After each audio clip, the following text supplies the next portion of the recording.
Hey, it's me, MLB. Welcome back to part 14 of 50 Ways to Kiss. Enjoy! The weekend was upon you before you realised it, and you were frantically organising food in the kitchen before Shoto was to arrive because you'd insisted that you would cook instead of your mum. She was a good cook when she focused on it, but if she got distracted or stressed, sometimes the salt would be mistaken for sugar, and her dyslexia would read 6 eggs as 9, and you get the point. Cheese. Where's the cheese? Oh, please tell me we have cheese. If we don't have cheese, I'm going to have to change the whole... Oh, there it is. Oh God, please be in date. You fossicked through the fridge searching for the items that you would need for dinner, collecting everything and putting it on the bench in preparation for cooking. Hey, do we need a little help in here? Your mum's jolting voice made you jump. Mum, please, I've got this. You just go and get yourself sorted and I'll call if I need you, okay? Oh, okay, I'll go, but I'm only in the next room, so call if you need me, she said as she spun and floated back out of the room. You let out a half of air that wobbled your lips, then turned back to the bench to start. Okay, let's do this. Shoto didn't usually get nervous about things, but for some reason tonight had his stomach in a knot, like when he used to walk down the hall to the dojo in his house, when he would be called for training with his dad. I don't have to perform, but I do need to make a good impression. Yin is important to me, and I need to win her mother's approval. He straightened his tie and looked down at the flowers that he was holding in hand. I should have bought 2 pairs, one for Yin and one for her mother, but I instead just bought one. Whoever opens the door will receive the flowers. He walked to your doorstep and knocked on the door, then stepped back, his heart starting to race the longer it was taking for someone to answer. I've got it! He heard you yell from inside, and you appeared at the door looking a little dishevelled, hair a little bit out of place and splatters of food on your clothes. Hey! You greeted brightly, only just managing to get the greeting out before having some flowers quickly thrust towards you. These are yours. You're you. For you, Shoto said with a light blush on his cheeks, clearing his throat quickly to compose himself. Oh, thank you, he replied with a smile, taking them and stepping back to invite him in.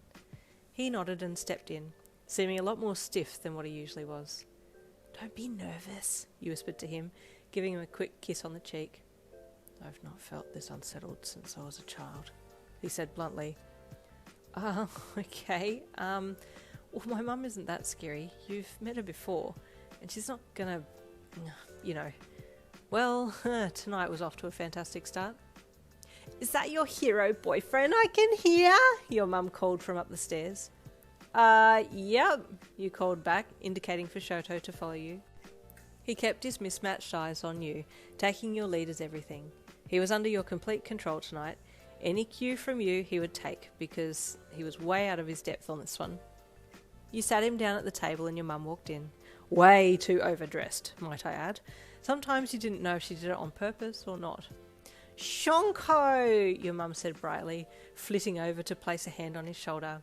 The way he froze looked just like how a child freezes up when their mama grabs their shoulder after they've done something wrong in public. He didn't even turn his head to look at her, he was that petrified. You held back a chuckle and addressed your mum to get her away from your man. Mum, I'm almost done dishing out. Do you want to sit down? You asked politely. She made some quick excuse and then walked around the other side of the table and sat down, smiling across at Shoto, who gave her a small head nod. After plating up, you brought the dishes over to the table and sat them down in front of your mum and Shoto, then got yours and sat down as well. I hope it's okay. I don't cook much, but... Shoto quickly took a mouthful, then another, and another, eating the dish with a lot of gusto. You were surprised because you knew how slowly he usually ate. He was a thoughtful eater and always savoured his dishes. Is it okay? You asked after his 4th mouthful. He nodded with a mouthful and just kept going. Whoa, okay, you thought, a relieved smile stretching across your face as you watched him. From the corner of his eye he saw you smile and his heart lightened. I must thank Fuyumi later. She was right. Eating lots and fast is a compliment to whoever made the food. Your mum was just happy to not have to cook, and she also saw this as an opportunity to praise you up so that Shoto would be more impressed with you. Oh, this is gorgeously made, Yin divine, she implored, taking another mouthful. Definitely wife material. Mum, you hissed. Yes, I do plan on marrying Yin, Shoto stated bluntly, having cleared his mouth for the next bite. "Oh, well, I am most happy to have such a strong, able man to be with my yin. My only wish is for her to not end up with someone like her father. Mum!" you hissed again. "Please, can we just have a nice dinner?" "I also dislike my father, but he is trying to be better," Shoto stated, looking down at his food. There was silence, the most awkward silence, for a good minute.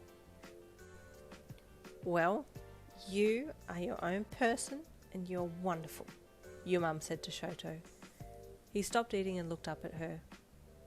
"You even have your own name, and that's nothing like his, Shoto."